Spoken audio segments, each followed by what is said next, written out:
If you believe the stories, mankind's pride gave rise to the Darkspawn. Countless in number and toxic to all life, Darkspawn search endlessly for an archdemon. When they find one, Darkspawn armies surge up from their corrupt barrows beneath the ground, and a blight begins. Grey Wardens are the only warriors capable of destroying an archdemon, and history always honors the one who sacrifices all to kill the beast. In the fifth blight, the Warden was the hero of Ferelden, a mage living in the Circle Tower at Lake Calenhad.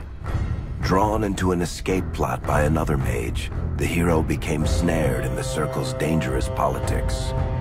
Duncan, a Grey Warden, helped the mage escape to a new life as a warden. The allied Ferelden and Grey Warden forces met in Ostagar, where King Kaelin's armies and a host of wardens gathered, ready to destroy the Darkspawn. But valor turned to despair as Loghain betrayed his king. Kaelin's forces were slaughtered, and the south was lost. The hero, now a full-fledged Grey Warden, survived with the aid of Flemeth, the mysterious witch of the wilds. Joined by Flemeth's daughter, Morrigan, and a Grey Warden named Alistair, the hero set out to build an army strong enough to abolish the Blight. With the traitorous Loghain now seated on Ferelden's throne, the Warden sought help from the influential Arl Eamon of Redcliffe. However, they arrived in Redcliffe to find the town under siege. As each night, undead rose in waves and assailed the battered village. With the hero's help, the people of Redcliffe stood fast against the undead horde. The Wardens reached Arl Eamon's castle only to find the Arl lying at the edge of death, and his court fallen into madness. To save his father's life, Eamon's young son, Connor, had made a deal with a demon, and quickly fallen victim to its possession. The hero intervened, freeing Connor from possession, and breaking the demon's hold over Redcliffe. But deals with demons are never straightforward. The demon agreed only to save Eamon's life, not restore him to health. Arl Eamon needed a miracle to recover. The hero located an urn containing the sacred ashes of Andraste, which were said to cure any ailment. The urn was protected by ancient traps, tests of will, and a dragon-worshipping cult that wanted to twist the urn's power to its own ends. The urn remained pure, but mysteriously disappeared after the Wardens departed. Only the temple dedicated to it still stands. With a pinch of the ashes, the hero restored the Arl to health. Informed of Loghain's treachery, Eamon swore his political and military support. The Circles of Magi are bound by oath to aid the Grey Wardens in times of blight. However, Lake Calenhad's tower could offer little help. One of its mages, Uldred, had become possessed by a pride demon and was twisting other Circle mages into abominations. The hero fought to the top of the tower and defeated Uldred, saving the remaining mages. Grateful for their lives, the mages joined the Warden's army. The allies gained at the Circle were not the only soldiers to join the Warden's forces, however. Dalish elves don't usually make alliances, but even deep hatred can be set aside in the face of oblivion. An ancient curse was destroying Ferelden's largest Dalish clans, turning the elves into werewolves. Zathrian, the clan's keeper, claimed that the cure required the heart of the great wolf, Witherfang. Years before, Zathrian himself had afflicted a group of humans with the curse that now ravaged his clan. As long as he lived, the curse endured. The hero freed the werewolves from the long-standing curse, and the Dalish joined the Warden's forces. Blights may happen hundreds of years apart, but the dwarves who live below the surface of Thedas fight Darkspawn every day. No one is better schooled in battling Darkspawn than the warriors of Orzammar, except perhaps their allies of old, the Grey Wardens. The hero arrived in Orzammar in the wake of King Endrin's death to find political factions fighting for control of the dwarven capital. Only the vote of a venerated paragon could break the deadlock to elect a ruler, and order the dwarves to honor their Grey Warden treaty and join the battle against the new Blight. The hero set off to find a paragon named Branka, who had disappeared into the Deep Roads in search of a legendary artifact, the Anvil of the Void, created by the renowned smith Caradon to forge mighty war golems. With Branka's help, the hero restored the Anvil of the Void, and a small army of powerful golems joined the Warden's forces. The hero emerged from the Deep Roads with a master-forged crown to bestow the Paragon's favor upon whichever rival candidate would be crowned king.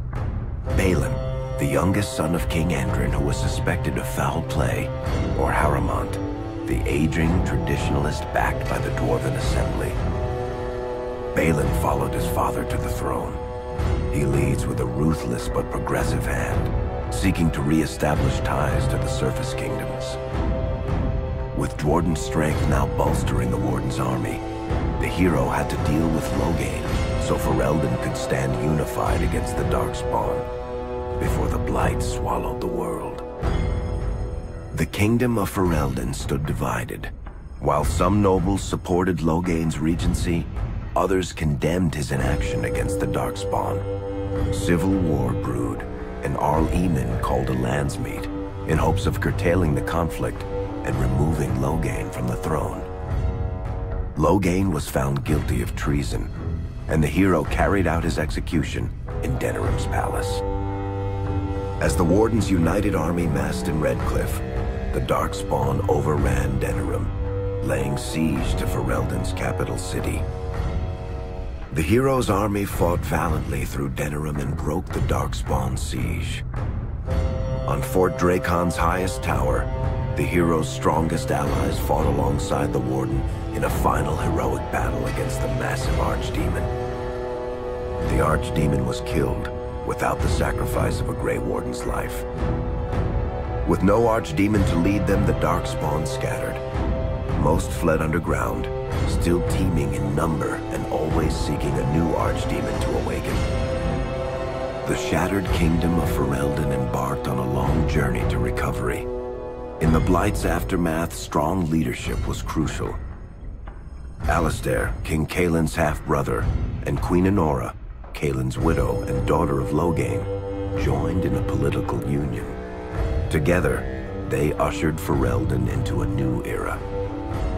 Ferelden still stands, as obstinate and resolute as the Dog Lords ever are, but the events of the Fifth Blight loom over it as the nation rebuilds. For people across Thedas, legends of the hero of Ferelden remain the nation's brightest beacons of hope during its darkest times. It all began in Kirkwall, the fall of Knight Commander Meredith, the Qunari uprising, and of course, the Chantry's destruction and the onset of Mage Rebellion. One person always stood amidst the swirling chaos: Hawke, the champion of Kirkwall. The Hawke family fled Lothering, refugees from the Blight. Leandra, mother of the champion, and siblings Bethany and Carver, hoped to find refuge at her family's estate in Kirkwall, far to the north. As a mage with a family legacy of magic on both sides, Hawke naturally became involved in the events that ultimately led to the Mage Rebellion. The Hawks escaped the Blight with the help of Aveline Valen, a warrior and family friend.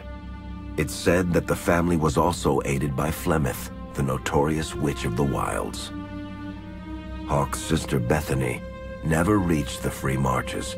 She was killed by Darkspawn while defending her family. The family's first years in Kirkwall were difficult. Leandra's brother Gamlin had lost the family fortune. The Hawks lived in poverty, forced to indenture themselves in return for entrance to the city. To pay off the debt, Hawke was forced to work for a gang of smugglers. All the while, Hawke and Carver did their best to hide Hawke's magic from the Templars. Opportunity eventually struck in the form of a dwarf named Bartrand Tethras, who was planning an expedition to the Deep Roads. It was a long shot, but with gold gained from the expedition, Hawk could free the family from its criminal creditors and further Templar scrutiny. Hawk met a rogue Grey Warden named Anders, who possessed detailed maps of the Deep Roads. These maps were crucial to the expedition's success. Once Hawk obtained them, everything else fell quickly into place. Carver joined Hawk on the expedition. The siblings found ancient dwarven treasure and a statuette formed from a strange red lyrium. Carver fell victim to the blight that suffuses the Deep Roads, but Anders led him to a group of Grey Wardens who were able to save his life. The gold Hawk recovered from the Deep Roads brought back Leandra's stately childhood home in Hightown. The Hawks had barely settled into their new home when Leandra was murdered, a deeply sinister and twisted killing. Hawk hunted down Quentin, the blood mage responsible, but could not prevent Leandra's death. Leandra's tragic death was part of a critical problem facing Kirkwall. Rising tension between the city's mages, who felt increasingly oppressed, and Templars, who grew increasingly suspicious of their activities. Adding to the strain, a large contingent of Kunari had also established themselves in Kirkwall, much to the growing discomfort of the city's rulers. After their dreadnought was shipwrecked many years before, a group of stranded Kunari were allowed to remain in a cordoned-off area in Lowtown. As time passed, the Kunari made no effort to return home, and offered no explanation about why they remained. Tensions rose to a breaking point. Revered Mother Patrice, convinced the Kunari were a threat to the Chantry's faith, incited violence between the Kunari and the Kirkwall populace. Hawk knew that Patrice would bring about unnecessary conflict. Though the champion tried to stop her, Patrice orchestrated the murder of Seamus Dumar, a Viscount's son and a recent convert to the Qun. When her crime was discovered, a Kunari assassin killed her. After Seamus was murdered, the Arishok of the Kunari group lost patience with the humans of Kirkwall. They would now submit to the Qun or die. The Kunari struck hard and fast. They took the palace in Hightown and beheaded the Viscount to immediately quash any resistance. Aided by Knight Commander Meredith and First Enchanter Orsino, Hawk reached the palace and stood toe-to-toe with the fearsome Kunari leader. Hawk fought the Kunari leader. The fierce battle resulted in the Arishok's death and the liberation of Kirkwall from its brief occupation. The Kunari quickly withdrew from the city entirely. Hawk saved Kirkwall and earned the grudging respect of the city's Templars, mages, and nobility, along with the title that history remembers, the Champion of Kirkwall. Kirkwall's problems were still not over, however. After Viscount Dumar's death, Knight Commander Meredith took power and blocked all attempts to appoint a new Viscount. Under Meredith's command, the Templars tightened their grip on the mages, planning to suppress what Meredith saw as a growing rebellion.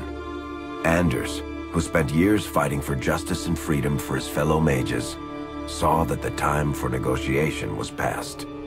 He destroyed Kirkwall's chantry, killing hundreds, including Grand Cleric Elthina. This single act began a rebellion that spread from circle to circle, until all circles of Magi had risen up in defiance against chantry rule.